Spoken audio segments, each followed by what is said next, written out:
Finally 1 साल से ज़्यादा का समय बीत जाने के बाद सरकार ने फैसला किया है कि वो 3 नए फार्म लॉस को रोल बैक करेगी। जब से 3 नए कृषि कानून आए थे तब से इनका विरोध स्टार्ट हो गया था। स्टार्टिंग में विरोध पंजाब, हरियाणा और फिर वेस्टर्न यूपी तक ही सीमित था, लेकिन धीरे धीरे और कम या ज़्यादा पूरे देश में फैल गया। यहाँ आपने एक चीज़ जरूर सोची होगी कि पंजाब और हरियाणा ही सबसे पहले क्यों।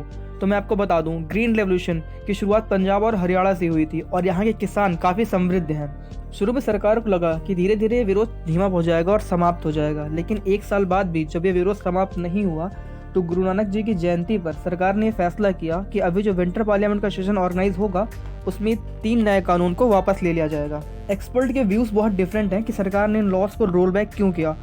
मेरा मानना है कि इलेक्शंस भी एक रीज़न हो सकते हैं इन फार्म लॉस को रोल बैक करने का, बिकॉज अभी यूपी और पंजाब में इलेक्शंस होने वाले हैं। और दूसरा, कुछ एक्सपर्ट का ये मानना है कि हमारी नेशनल सिक्योरिटी भी इससे कॉम्प्रोमाइज़ हो सकती है। किसी भी देश में जब आंतरिक अशांति बहुत ज़्यादा होती है तो वहाँ पे नेशनल सिक्योरिटी खतरा बहुत बढ़ जाता है, नेशनल सिक्योरिटी कॉम्प्रोमाइज़ होने की चांसेस बहुत ज़्यादा बढ़ जाती हैं। और तीसरा, ये मामला फार्म लॉस और एग्रीकल्चर से बहुत ऊपर उठ चुका है। कुछ लोगों ने इसे सिख प्राइड का इशू बना दिया है। पंजाब में शांति बहुत मुश्किल से आई थी। 1980s और 1990s की शुरुआत में माहौल बहुत ख़राब था। इससे पहले कि हम उन 3 फार्म लॉस को ब्रीफ में समझें, हमें राइट विंग इकोनॉमिस्ट और लेफ्ट विंग इकोनॉमिस्ट के व्यूज़ को समझना चाहिए ताकि हम खुद ये फैसला कर सकें कि गलत या सही क्या है।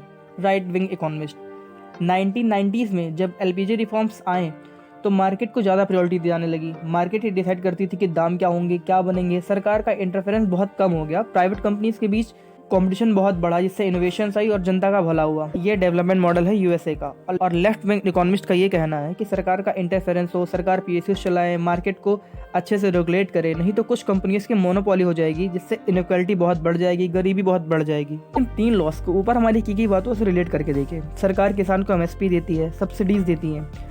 ये सिस्टम लेफ्ट विंग इकोनॉमिस्ट ज़्यादा सपोर्ट करते हैं। इस सिस्टम के नुकसान और फ़ायदे दोनों हैं। नुकसान ये है कि सरकार राइस और व्हीट को प्रोक्योरमेंट करती है, जिसका नतीजा ये होता है कि पंजाब, हरियाणा और वेस्टर्न यूपी, जहाँ पे बेसिकली तो राइस की खेती नहीं होनी चाहिए क्योंकि यहाँ ग्राउंड वाटर काफ़ी नीचे है, क्योंकि राइस को उगाने में पानी काफ़ी ज़्यादा लगता है और यहाँ ग्राउंड वाटर पहले ही काफ़ी नीचे है। और इसी की वजह से यहाँ पे क्रॉप पैटर्न काफ़ी सालों से बदला नहीं है, यहाँ डाइवर्सिफिकेशन नहीं आई है, क्रॉप पैटर्न सेम रहा है काफ़ी सालों से। बट इसका फ़ायदा ये हुआ है कि हम फूड ग्रेन्स के मामले में सेल्फ सफिशिएंट बन चुके हैं। एज अ नेशन के लिए सफ़र काफ़ी आसान नहीं था। शुरुआती सालों में हमारे पास इतना फूड ग्रेन्स नहीं था कि हम अपने जनता का पेट भर सकें। हमें फूड ग्रेन्स चाहिए था। तब अमेरिका ने अपनी शर्त मनवाने के लिए अनाज से भरे अपने जहाज़ को बीच समुद्र में ही रोक दिया, जो कि भारत आ रहे थे।